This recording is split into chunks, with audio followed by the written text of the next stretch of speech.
環球大戰線深入世界最前線，全球各地觀眾朋友，大家好，我是葉思敏。我們歡迎清華大學講座教授張妍婷張將軍。思敏好，大家好。前國安會副秘書長楊永明老師。思敏好，各位朋友好。台北市議員侯漢廷議員。主持人好，大家好。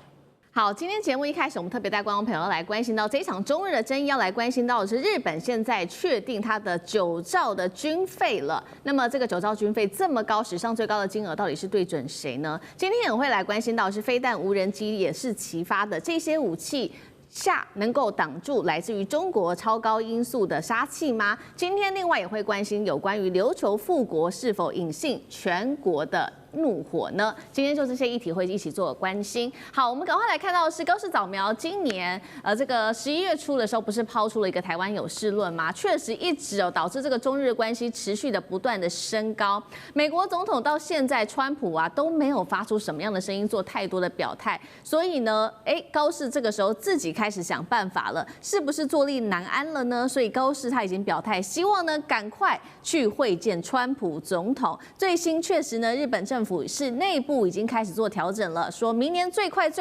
春天就會開始展開高市早苗的訪美行程了。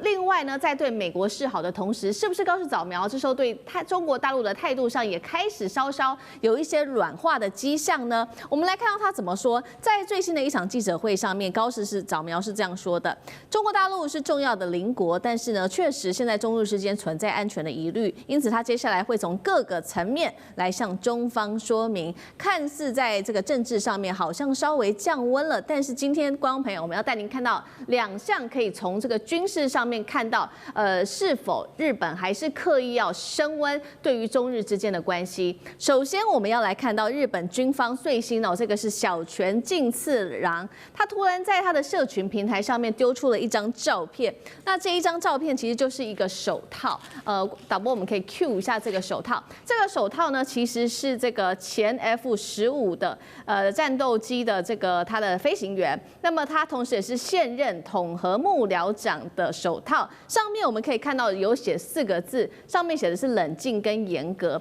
那小泉進次郎是這樣子講這個手套的，他認為說這個他表現得非常好，當時面對中國大陸的軍機，對日本的 F-15進行了連續30分鐘的雷達鎖定，可以在如此沉着的一個氣氛之下完成了這一場重要任務，被視為是否對中國大陸挑釁呢？另外一頭，日本的軍費上面確實剛剛提到第2點也在持續的升溫，加劇了中日之間的一個對立。趕快來看到現在呢，說年度2026年的軍費預算，是史上最高，高達了9兆日元。錢花在哪裡呢？我們一起來看到他買了些什麼東西，包括了長程的飛彈，還有這個無人機，然後包括新編宇宙作戰集團。航空自衛隊也升級為叫做航空宇宙自衛隊，並且呢會來強化西南戰區。評估接下來還會採購的是極音速飛彈，這個是達到速度超過5倍，是難以做攔截的。小泉進次郎也針對中國大陸的軍費做了一個批評哦，他認為說中國大陸你20年來軍費成長大約是7倍，遠超過日本吶。尤其他特別提到這3年裡的軍費成長更是遠遠的超過日本。他說如果日本這個時候不強化自己的實力，會讓外界誤以為說你們中國大陸要進攻日本是很容易得手的事情。針對於小泉進次郎的這番言論，中國大陸則是怒批日本沒有資格在這邊說3道4。所以節目一開始要特別請教張將軍怎麼看了有關於軍費創下新高，來到9兆，長程飛彈無人機對準誰？那美日是準備好要對付大陸的超高音速導彈了嗎？中國的雷達照射30分鐘，日本這時候高調秀出了這個手套，被批是有軍國魂的手套，這樣會不會把日本給推上火線？張將軍就這些議題怎麼解讀？我認為是日本的政客的操弄，因為日本它有少數的極端主義分子，還有軍國主義分子，他會在這個地方做話題，而且經過他們操弄之後，我認為日本是信心超過能力，就是自我膨脹了。他其實沒那個料，沒那個實力。他現在就算是他有這個軍費是9兆，9兆的話大概折合美金大概就是600億美元，600億美元。那其實這樣是不夠的。他真的要如他所說的要跟中國大陸等量齊觀的話，最起碼他要增加軍費到它的 GDP 的2.5%，你才可以到達這個標準。2.5%是多少呢？大概是22.5兆日元。22.5兆日元換算成美金好，因為大家對日元可能有一點點模糊，你換算成美金大概是1530億美元，你大概就要這樣子，你才日本的這個軍力哦，它才能維持到這個水準。那目前你就600億，你差1530億美金，還有一段非常明顯的距離哦。我認為它要到GDP 2.5才能說這個話。第二個，我們來看日本的自衛隊招募目前困難，它的編制24萬多人，但是它其實現在只有22萬，還缺2萬多。這個還不是問題，這個問題還不嚴重，最嚴重的是自衛隊老化。它平均年紀38歲多，都老了。都老人老兵都老了，沒有體力，沒有戰力，會有這個狀況。那你是不是要年輕化？你如果是真的要軍國主義，你在這個軍人的素質還年齡是不是要做提升？你年紀要年輕化，不然怎麼打仗？你的體力就是戰力啊，你沒有體力耶，年紀大了，畢竟不如小伙子，是不是？所以我認為這個自衛隊的它裡面的這些素質，還有它的這個有生的戰力是有問題的。那第三個，我認為日本要跟中國大陸來等量齊觀，他們要和，因為他到現在三不嘛，不發展、不引進、不生產，這很清楚嘛，對不对？他是其他周邊國家全部都，他周邊的國家都有核，俄羅斯有核武，朝鮮半島的北韓有核武，中國大陸有核武，他沒核武。那他的氣就比他短了一截。所以他這個樣子，你說他怎麼樣跟這些人等量齊觀？我認為有問題啊。另外一個我們來看呢，就是他缺戰略武器，他有沒有戰略轟炸機？沒有。他有沒有長程導彈？沒有，只有中短程。他有沒有核動力的攻擊潛艦？沒有。他四周環海，所以日本這樣來看，我認為他先天的條件不夠。而且日本是島國，是大島，島國最怕的是被攻擊，因為島國沒有縱深啊，四周環海啊，沒有縱深啊，那他要以攻代守，但是他沒有攻擊性的武器，所以日本這各方面的軍事的條件呢是有限制的，他這個方面呢我認為不成熟。他如果真的想要這個分庭抗禮，他這個整個的軍事結構我認為要大力調整。他在沒有調整的狀況之下，我認為只是被政客操弄，政客喜歡碰風，政客喜歡吹牛，政客喜歡信心超乎能力，他才能夠騙人家選票啊。我認為他是走向一種政治化的現象。好，謝謝張將軍。那我們同樣的問題也請教漢庭怎麼看這個日本的軍費？確實這個9兆日元史上新高，那可能來對付來自於包括了中國大陸跟俄羅斯的高超音速武器嗎？另外就是有關於這個軍魂手套被中國大陸痛批的，你又怎麼看？會不會把日本推向火線？日本政府口口聲声說建構所謂的反擊能力，這在國際法和日本的和平憲法框架下，根本是掛羊頭賣狗肉啊！以反擊之名行進攻之實。你看他購買的是長程導彈，研發極音速的武器，這已經遠遠超過了專守防衛的範圍了。說白了，你買一把雨傘是防衛，現在你是要造一門大炮對準鄰居的門窗，然後說這是為了防止鄰居大聲說話，造9兆日元，這怎麼樣都說不通了。第二個，他不論是在什麼宇宙跟無人機的迷夢，日本想要把戰爭引向太空，想要搞什麼無人機群的封鎖啦，這個實際上那個都是面對中國大陸高超音速的技術已經成熟並進入實戰的狀態，日本呢想要彎道超車，技術上還差得太遠。至於小泉進次郎曬出的那個寫着手套，簡直就是一個很拙劣的表演。為啥？中國大陸的軍機在自家的門口，在合法的空域進行常態化的巡航，日本的飛機湊上來騷擾偵察，被大陸的雷達鎖定，是很正常的事情嘛。而且呢，是鎖定了30分鐘，他才離開。這說明了大陸的飛機高度克制。理論上，日本這種丟人現眼的事情，你被瞄準30分鐘，人家沒打你，對吧？那你這什麼呢？你把這種丟人現眼的事情包裝成自己沉着完成任務，還拿了一個舊手套，然後呢來煽動國內的民族主義情緒。這不是在穩定軍心，這就是給火藥桶遞火柴，把第一線的飛行員推向擦槍走火的深淵呢。所以這是一個很高度算計的悲情牌跟強心針。對內他告訴老百姓啊，你看大陸欺負我，所以我要花9兆。那對軍方呢就說你看，其實我們很鎮靜。但最關鍵是對外，他在向國際，尤其是川普在訴苦。你看我為了美日同盟在第一線承受這麼大的壓力，你不能拋棄我啊！所以日本現在其實患的是孤兒焦慮症。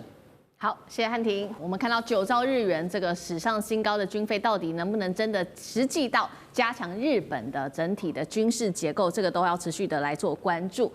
目前看起來，我們還要來看到的另外一個問題，就是包括了現在在琉球群島這邊，則是掀起了一個全新的復國的這個潮流，正在內部不斷的延伸當中。其實這樣子的一個浪潮已經持續好一陣子了，尤其在今年10月份開始，可以看到大陸他特別呢在聯合國首次的說了，他说冲繩人應該要屬於原住民族。主要為什麼所謂的琉球人他們對於這件事情很不滿，覺得自己站在這個戰場的第一線，就是因為日本長期把他們70%的駐日美軍基地集中在這個只占日本面積只有0.6的這個琉球上，導致當地民眾就痛批說，真的，一旦開戰的話，我們就是被第一個戰場上面犧牲的人了。包括了這一位，我們看到畫面上這位是來自於日本的學者，他叫日本的龍谷大學的教授松島泰妍，他也說，琉球也就是日本稱的這個沖繩，並非日本固有的領土。其實琉球在1879年被武力併吞之後，國際的地位到現在都還沒有定。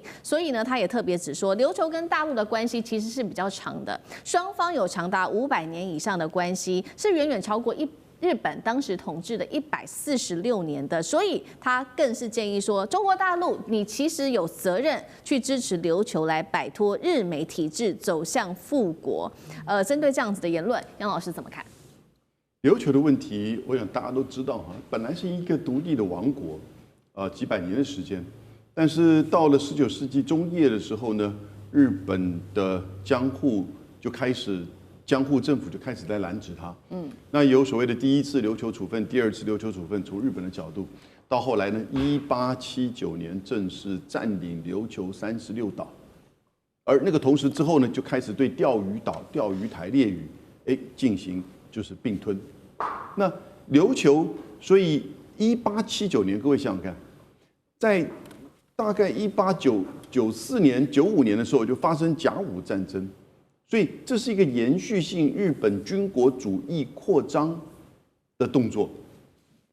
1879、1895，然後你看到918事件，然後2次大戰對整個亞洲的侵略。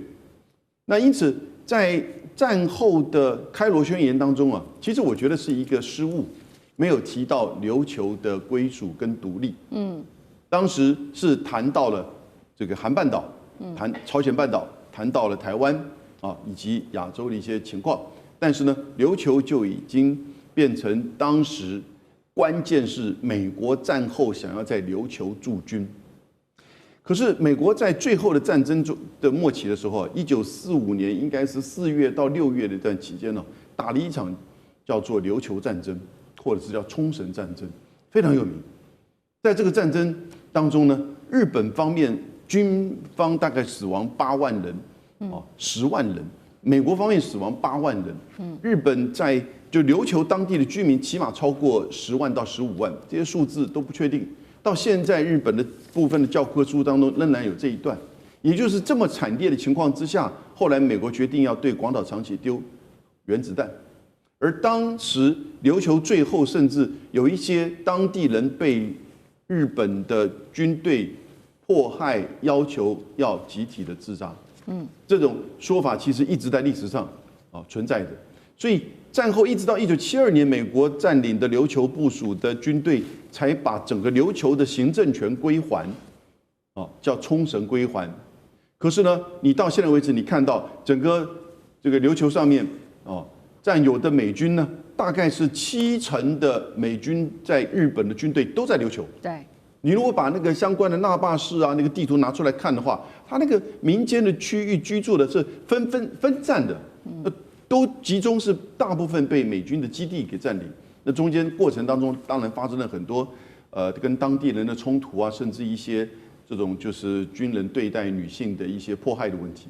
所以琉球人一直覺得，它其實是被侵略、被佔領，然後呢又成為戰爭的所在，然後呢被美軍在不斷的佔領。那接下來中日關係如果緊張、發生衝突、戰爭，是不是其實台灣有事、琉球有事啊？不是日本有事啊，是琉球有事啊。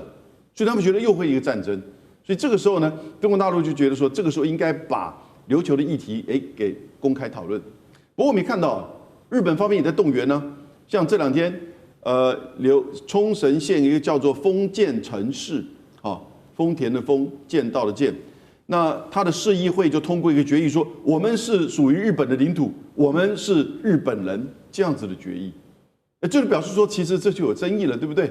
然後另外，現在沖繩市的知事，他叫玉城丹尼，他沒有對現在的琉球運動以及琉球的地位的這個問題有過反對的意見。他覺得這個東西可以大家公開討論。所以你看到中國大陸的駐聯合國的代表傅聰在聯合國安理會提到琉球議題的時候呢，就引起琉球當地的熱烈的討論。我覺得這是應該可以討論的，對不對？因為你是一個長期的軍國主義的延續，而且你對待琉球的這個做法、態度、地位，你把它視為幾乎是二等公民，而且變成戰爭的場域，而且未來可能還會發生戰爭，以這邊為主。所以我覺得琉球人自己本身應該要有所了解，而且應該要有所覺醒。好，謝謝楊老師。那我們休息一下，馬上回來。地緣政治、美中之爭、戰略價值、強權崛起、小國生存，現在與未來洞悉事件走向，掌握世界脈動，全球觀點盡在環球大戰線。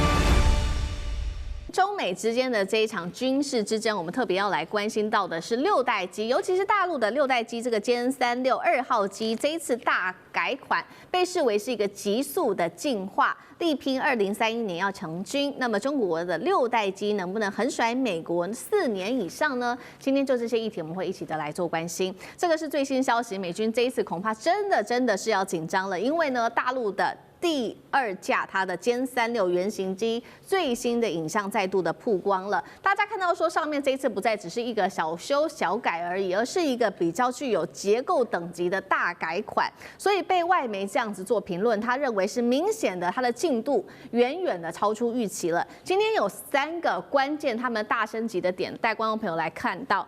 等一下會請將軍，因為是比較專業的一些術語名詞，等一下請將軍帶我們來看。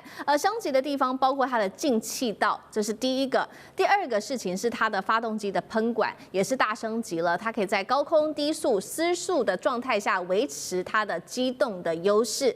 另一方面，我們來看到它的試飛也變得更快更好了，1年內至少2架原型機，並且說已經進入到工程的驗證加上結構篩選的一個最新階段了。這是有關於這個殲36的進度，6代機。另一方面，美國呢，它的6代機 F-47，我們來看到雖然喊說2028年會做首飛，但是現在看起來完整的外形到現在都還沒有公布，所以呢，專家是這樣評論，認為說中美之間戰機的世代差距現在已經逐漸正式的被打開來了。殲36第2架原型機外形確實是跟第1架還是差很大的，所以我們認為解讀會不會像是過去殲35那樣走1機2型？那麼量產前後的整體調整跟未來的戰力，將軍怎麼評估？我認為它有一些改版。它第1架出來的時候經過試飛驗證，它可能在氣動力這一方面，還有推力這些方面呢，是有一些問題，然後來做調整。所以你看它的發動機的噴口，它已經讓它凸出來，為什麼？讓它的推力，讓它噴出來的氣流更順暢，那更有推力，更產生推力。所以這個時候，它把這個後面的發動機變成絞型發動機，讓它推出來一點點。它是這個樣，然後进氣道呢？进氣道它讓氣流能夠平順呢，它把它做了一個設計的更流線，讓它進氣的時候更能夠吸更多的氣，然後進入燃燒室，然後燃燒噴出去。所以它這個在推力優化，它做了這個。我們講到它推力的推力這一方面，跟飛機的航程還有最大的速度是有關的。第2個，我們來看，因為殲36啊，它沒有垂直安地面。我們看了美國 F-22，美國的 F-35。都有，中國大陸的殲20也有，中国大陸的殲35也有，但是殲36没有。你看它是没有垂直安地面，没有垂直安地面，在空中会飛行的時候會有偏側滑的現象。那側滑的現象呢，我們有一個 damper， 那個叫做輔助器，會幫你做校正。它那個電腦換算非常的快哦，大概每1秒鐘就大概換算100萬次，給你做調整。它的動哦，讓你看不出來，但是問題讓飛機能夠平順。但是問題是可能它在試飛階段可能有偏側的現象。那有偏側現象怎麼辦？把這個我們知道了，它的垂直安定面放在2個翼尖，左翼尖跟右翼尖，你看它凸出來了。是，它讓它不會有在高速狀況下不會有偏側現象。你看那個飛機裡面那個針球儀啊，它不會擺動，不然飛機的話就是很穩定，這樣穩定。因為擺動的狀況之下，因為電腦換算還是再少還是有毫秒、微秒的時差，還是會偏側。那經過這個在翼尖的這個垂直安定面的輔助機制穩定了，因為它把它抓準了，那又沒有垂直安定面，又有這個垂直安定面的功能，我認為這是它加大的設計。是這樣。那最後一個，我認為它的是讓它的這個整個的機型哈，尤其是機翼把它優化，優化变成氣動力最佳化。所以我們來看這個殲36，它將來的如果要生產量產的話，它經過這2次，這個第2架也是原型機，原型機一定做測試，不是量產機，量產機還沒開始。那量產機完畢之後啊，才開始要訓練，才能夠完成 IOC 初級作戰階段。初級階段的時候，經過種子教官培訓出來更多的飞行員之後，才能变成達到 FOC， 變成全作戰階段。這個就表示這個成軍了，可以列入作戰序列了。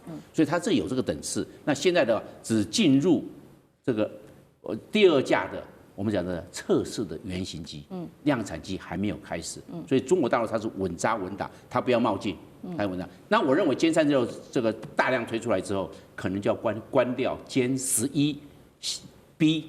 它就不生產了，殲11，那你要關掉個生產線了，殲11B 它不生產了，因為殲10C還要外銷，但是殲11B 它可能就不要，那來把這些所有的生產線來做殲36，所以這第6的戰機可能在2-3年後就會形成作戰的能力。好，2-3年後形成作戰的能力。那我們來做假設，一旦真的成軍，接下來對於第1島鏈的衝擊到底有多大？請教楊老師。那另外就是也跟美國來做一個相比，因為現在外媒也推估美國的6代機落後大陸3到4年，2個問題，老師怎麼看？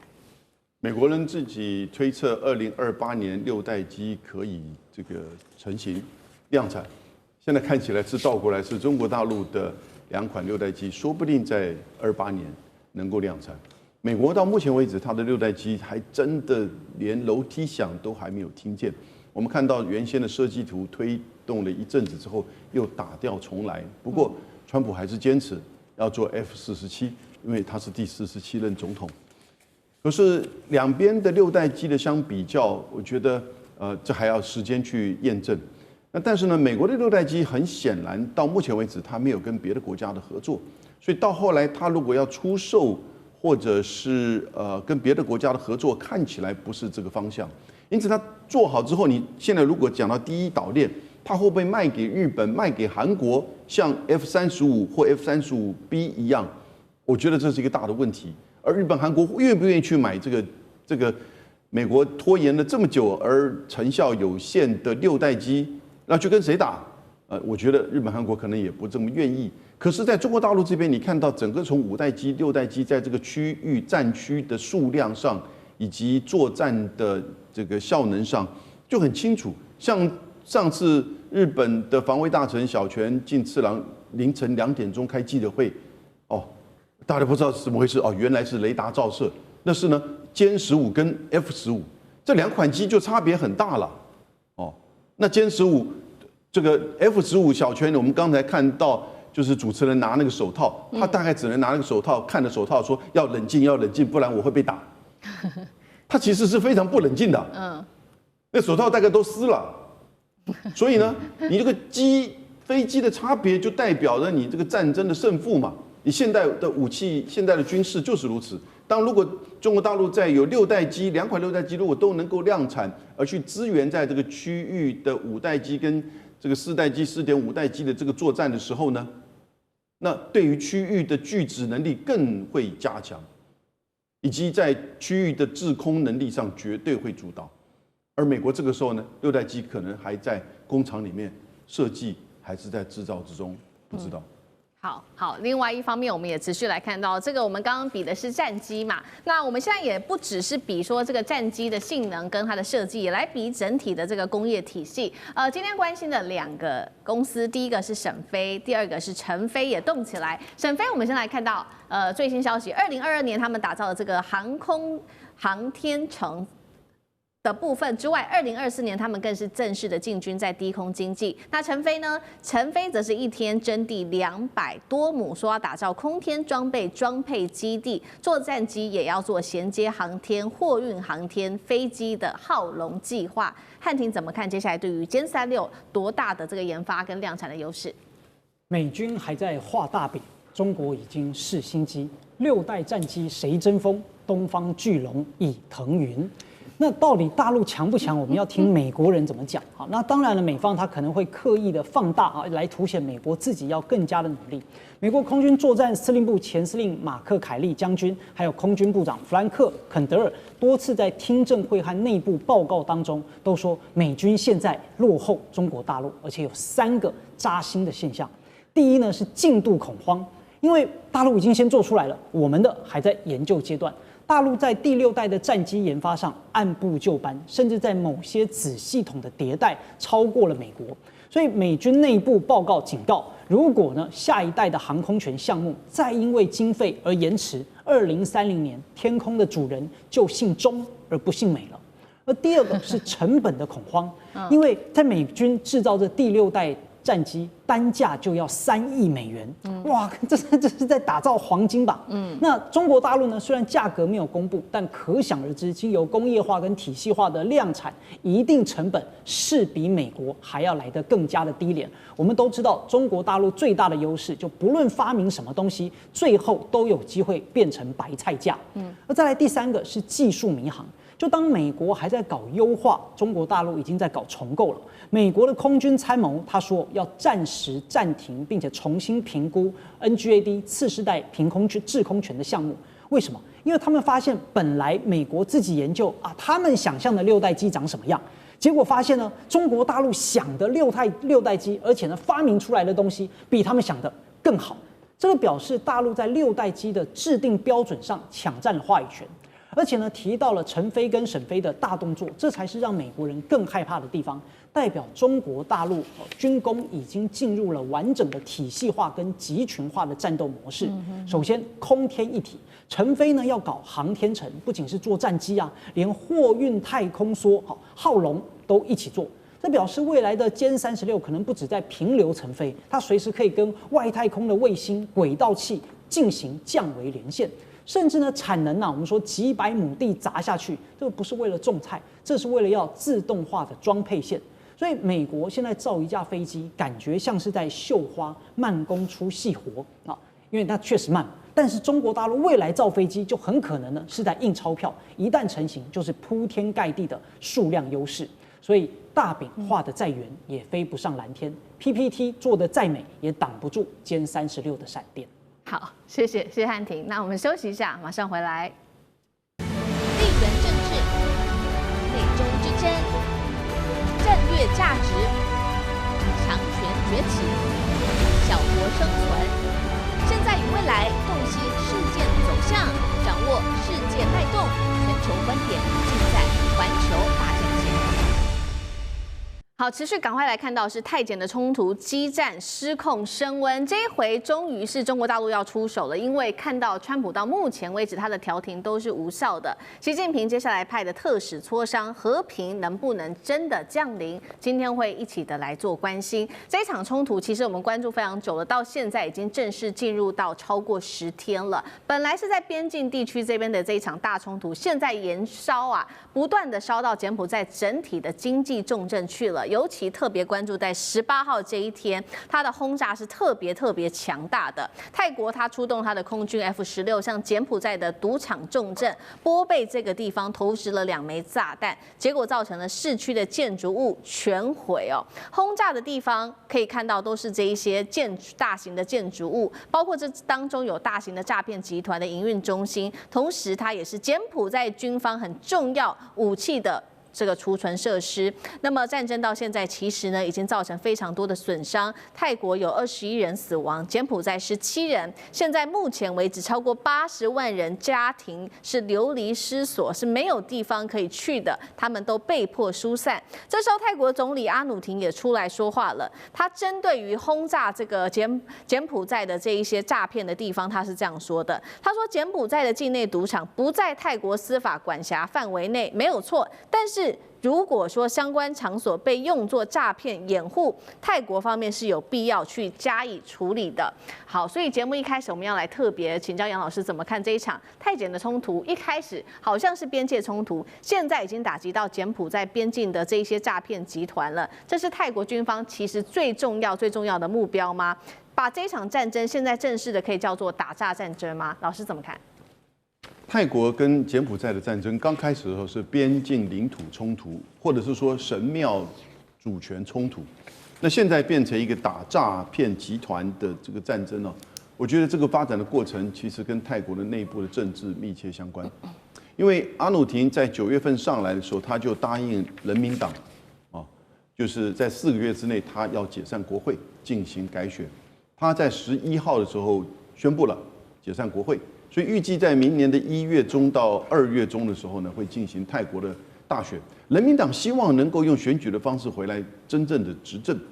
那但另外的維泰黨呢，那就是前面被拉下台的貝東丹，就在5月份的時候是今年的第一次的泰緬邊境衝突的時候，他打電話給柬埔寨的洪森說 ：“Uncle， 我們的軍人不好了，你不要在意了。”結果被公布出來這個錄音，然後他被迫辭職下台。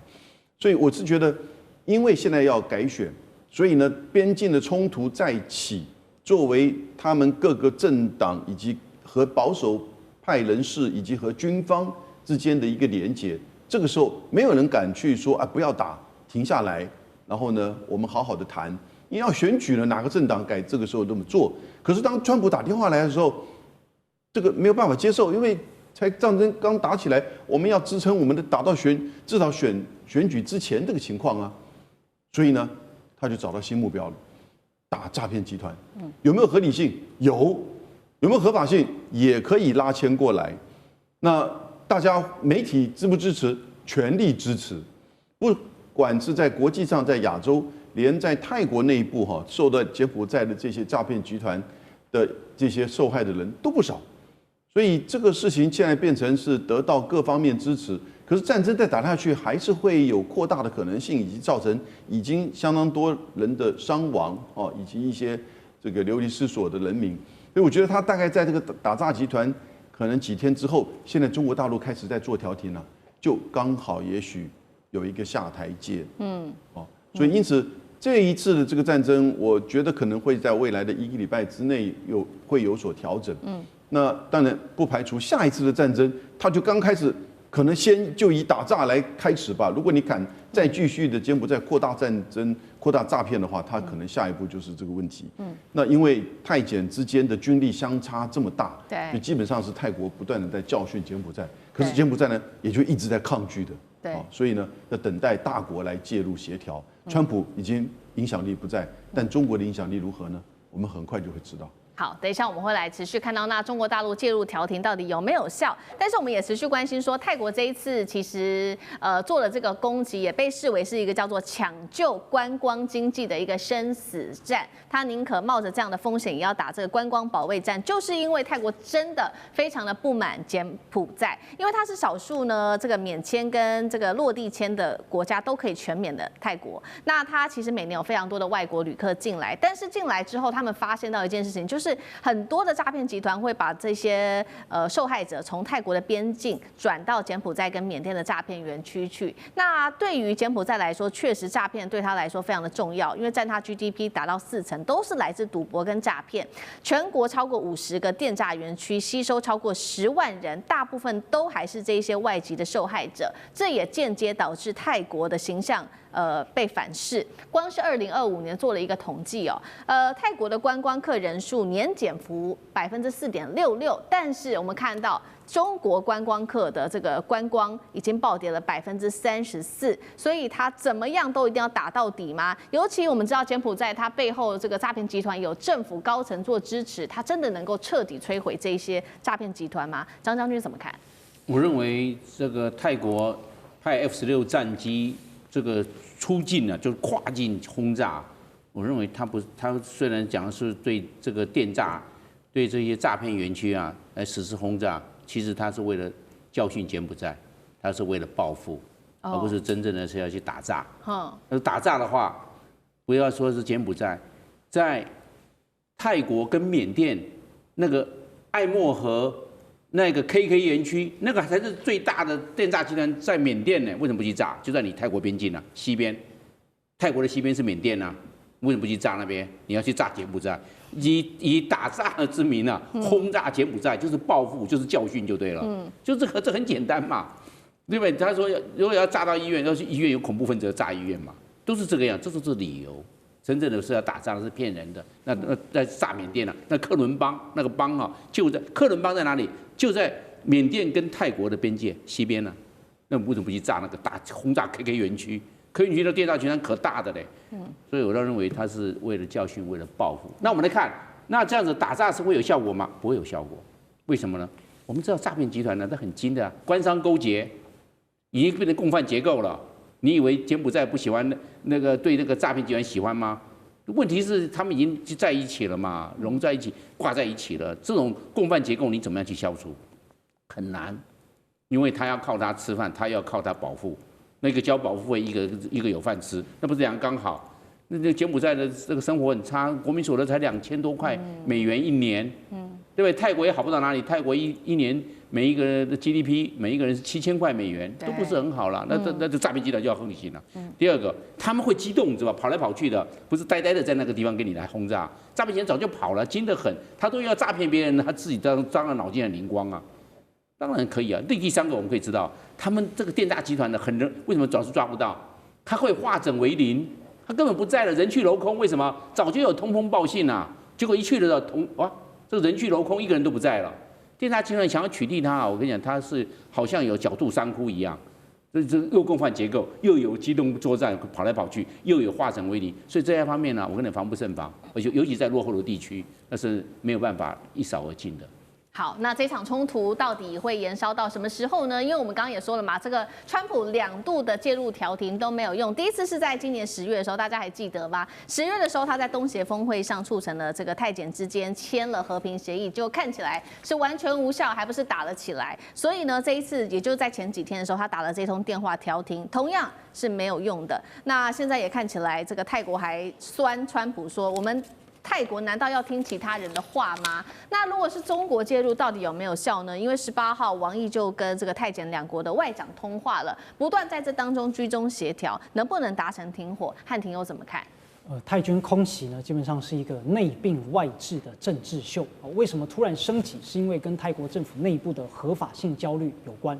它當然一方面是轉移鬥爭的焦點，畢竟泰國政府現在面臨國內反對派的強力挑戰，經濟復甦緩慢，哪有什麼比打詐騙集團，然後呢更獲得大家的支持呢？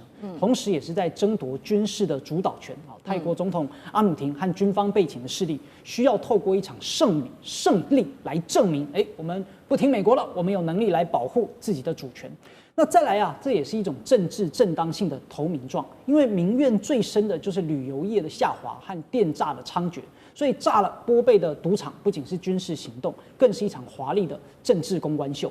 那為什麼美國調停會失敗呢？因為他口惠而實不至啊。川普只是要一個和平總統的名聲，他只管簽字拍照，但是呢，不管協議漏洞。川普談的是地緣政治的大道理，但他解決不了泰國的經濟飢渴。